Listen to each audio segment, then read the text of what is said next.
Hello my dear students, आप सभी का बहुत बहुत स्वागत है अपने चैनल स्टडी मीडियम हिंदी पर। आज हम क्लास 12 हिंदी पद 16 बहुत ही महत्वपूर्ण बहुविकल्पी प्रश्नों को देखेंगे। और मैं इससे पहले मैंने एक वीडियो 20 बहुत महत्वपूर्ण बहुविकल्पी प्रश्नों का वीडियो बनाया। यदि आपने मेरे उस वीडियो को नहीं देखा है तो जाकर देख लिए। और मैं आज आपको इस वीडियो में ये भी बताऊंगा कि आपकी परीक्षा में प्रश्न किस प्रकार से आता है और यहाँ से कितने अंक के प्रश्न बनते हैं। तो चलिए देखते हैं। और मैं इससे पहले मैंने आपको ये आपका पद है और इससे पहले मैं आपका गद्य का पोर्शन होता है उसके मैं सभी महत्वपूर्ण प्रश्नों के वीडियो मैंने बनाए हैं। यदि आपने नहीं देखा तो उसे भी जाकर देख लीजिए और अपनी कंप्लीट तैयारी कीजिए। चलिए देखते हैं कि यहाँ पर आपकी परीक्षा में प्रश्न किस प्रकार से पूछा जाएगा। यहाँ से आपकी परीक्षा में 5 अंक के प्रश्न पूछे जाते हैं।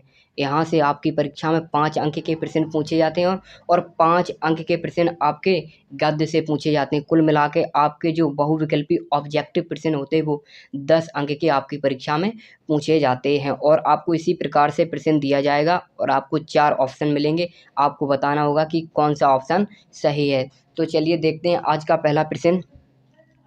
तार सप्तक के संपादक थे। ये बहुत ही महत्वपूर्ण भी प्रश्न है। ये कई बार परीक्षा में पूछा गया। इसे आप अच्छे से याद कर लीजिए कहीं लिखकर।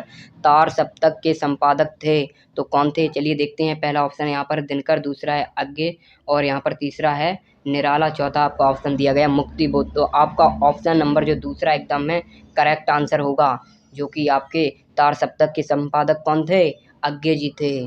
चलिए प्रश्न नंबर दूसरा देखते हैं। यहाँ पर साहित्य लहरी के रचयिता हैं। साहित्य लहरी के रचयिता हैं। रचयिता मतलब साहित्य लहरी के रचनाकार हैं। साहित्य लहरी को किसने किसने लिखा था? तो चलिए आपका पहला ऑप्शन देखते हैं। यहाँ पर तुलसीदास, दूसरा यहाँ पर दिया गया सूरदास और तीसरा यहाँ पर ऑप्शन दिया है आपका कबीरदास और चौथा ऑप्शन दिया है यहाँ पर आचार्य केशवदास।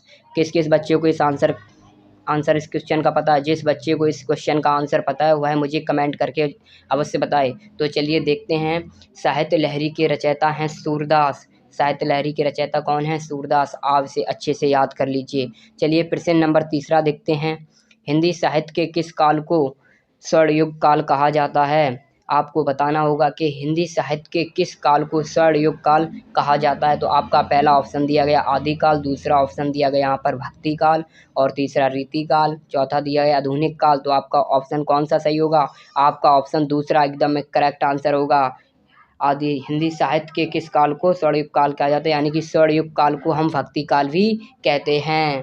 तो चलिए दोस्तों चौथा प्रश्न देख लेते हैं। प्रगतिशील लेखक संघ की स्थापना हुई थी। प्रगतिशील लेखक संघ की स्थापना कब हुई थी? आपको ऑप्शन यहाँ पर 4 दे दिए गए हैं। 1935 में, 1936 में, 1938 में, 1943 में। आपको जो सन वाले ऑप्शन प्रश्न होते हैं इनको आपको बहुत अच्छे तरीके से याद करना होगा, क्योंकि इनमें ज़्यादा कन्फ्यूजन होगी। क्योंकि आपका यहाँ पर जो आंसर है 1936 से और देखिए यहाँ पर 1935 भी दिया गया। तो आप यहाँ पर गलती के ज़्यादा चांस बनते हैं। आप गलती मत कीजिए, आप इसे अच्छे से याद कर लीजिए। तो चलिए देखते हैं आज का प्रश्न नंबर 5 देख लेते हैं दोस्तों। परशुराम की परीक्षा के रचनाकार हैं।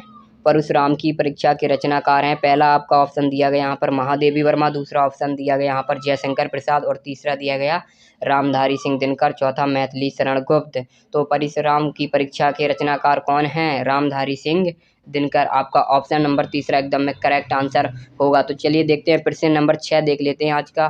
दिनकर को ज्ञानपीठ पुरस्कार मिला था। दिनकर को ज्ञानपीठ पुरस्कार किस कृति पर मिला था? उनकी कौन सी रचना है जिन पर उनको ज्ञानपीठ पुरस्कार मिला था? तो पहला ऑप्शन यहाँ पर दिया गया कुरुक्षेत्र, रश्मिरथी पर, उर्वशी पर, चौथा हुंकार पर। ये चारों रचनाएं रामधारी सिंह दिनकर की हैं। आप इन्हें भी याद रख सकते हैं। तो उनको ज्ञानपीठ पुरस्कार मिला था उर्वशी पर। कौन सी रचना पर मिला था? उर्वशी पर। तो चलिए दोस्तों आज का प्रश्न नंबर 7 देखते हैं। दूसरा सप्तक का प्रकाशन वर्ष है। दूसरा सप्तक का प्रकाशन वर्ष है। ये आपका बहुत ही महत्वपूर्ण प्रश्न है। आपको इसे अच्छे से याद कर रखना होगा। 1943, 1951, 1959, 1976। तो किसमें हुआ था प्रकाशन? 1951 में दूसरा तार सप्तक आपका प्रकाशन हुआ था। तो चलिए दोस्तों आज का प्रश्न नंबर 8 देख लेते हैं। कितनी नवाबों में कितनी बार काव्य कृति है? कितनी नावों में कितनी बार काव्य कृति है? तो आपको इसका आंसर बताना होगा। आपको ऑप्शन पहला दिया गया आपका अज्ञे की, हरिवंश राय बच्चन की, गिरजा कुमार माथुर की, पंत की, तो आपका ऑप्शन जो पहला एकदम में करेक्ट आंसर होगा आगे की। ठीक है दोस्तों, तो चलिए प्रश्न नंबर 9 देख लेते हैं। प्रयोगवादी काव्य कृति है, प्रयोगवादी काव्य कृति है, तो आपका ऑप्शन दिया गया पहला नागार्जुन मुक्तिबोध, आगे त्रिलोचन शास्त्री, तो आपका ऑप्शन नंबर तीसरा सही आंसर होगा जो कि आगे जी हैं। तो चलिए दोस्तों आज का प्रश्न नंबर 10 देख लेते हैं। कामायनी महाकाव्य के रचयिता हैं, कामायनी महाकाव्य के रचयिता हैं मैथिली शरण गुप्त, सूर्यकांत त्रिपाठी निराला, जयशंकर प्रसाद या रामधारी सिंह दिनकर। तो कामायनी महाकाव्य के रचयिता कौन हैं? आपके जयशंकर प्रसाद हैं कामायनी महाकाव्य के रचयिता। तो चलिए प्रश्न नंबर आज का 11 देख लेते हैं। हरिऔध का जन्म स्थान है, हरिऔध का जन्म स्थान है अमराबाद, निजामाबाद, काशी या फर्रुखाबाद। तो आपका ऑप्शन दूसरा एकदम में करेक्ट आंसर होगा निजामाबाद।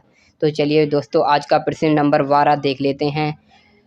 साकेत महाकाव्य के रचनाकार हैं, साकेत महाकाव्य के रचनाकार हैं सुमित्रा नंदन पंत, मैथिली शरण गुप्त, दिनकर या महादेवी वर्मा। तो कौन है यहाँ पर? मैथिली शरण गुप्त, आपका ऑप्शन नंबर दूसरा करेक्ट आंसर होगा। तो चलिए दोस्तों आज का प्रश्न नंबर 13 देख लेते हैं। हारे को हरि नाम काव्य ग्रंथ के रचनाकार हैं, तो कौन से आपके हैं? तो आपको यहाँ पर ऑप्शन दिया गया है दिनकर, जगन्नाथ दास, आगे मुक्तिबोध। तो आपके दिनकर आपका यहाँ पर ऑप्शन नंबर एकदम करेक्ट आंसर होगा। तो चलिए दोस्तों आज का प्रश्न नंबर 14 देख लेते हैं। प्रगतिवाद का मुख्य आधार है, प्रगतिवाद का मुख्य आधार है, आपका पहला यहाँ पर ऑप्शन दिया गया प्रजातंत्र, दूसरा दिया गया राष्ट्रीय पुनर्जागरण, दूसरा यहाँ पर दिया गया साम्यवाद, तीसरा चौथा यहाँ पर आपका ऑप्शन दिया गया समाज सुधार। तो आपका ऑप्शन चौथा सही हो जाएगा समाज सुधार। तो चलिए दोस्तों आज का प्रश्न नंबर 15 देख लेते हैं। कीर्ति लता के रचनाकार हैं तुलसीदास, दलपति, जगनिक, विद्यापति। तो आपका ऑप्शन चौथा एकदम में करेक्ट आंसर है जो कि हैं विद्यापति। ठीक है दोस्तों, तो चलिए दोस्तों आज का लास्ट प्रश्न देख लेते हैं। सूफी काव्य धारा के कवि हैं, सूफी काव्य धारा के कवि हैं, आपका पहला ऑप्शन दिया गया यहाँ पर रसखान, दूसरा रहीम, तीसरा जायसी, चौथा चतुर्भुज दास। तो आपका ऑप्शन तीसरा एकदम में करेक्ट आंसर होगा जो कि आपके हैं जायसी। कौन से हैं? जायसी। तो चलिए दोस्तों मैंने इस प्रकार आपको 16 बहुत ही महत्वपूर्ण बहुविकल्पी प्रश्नों को बता दिया है। यदि आपको मेरा वीडियो पसंद आया तो वीडियो को लाइक कीजिए और चैनल को सब्सक्राइब कीजिए। जब तक के लिए जय हिंद, जय भारत। मिलते हैं नेक्स्ट वीडियो में।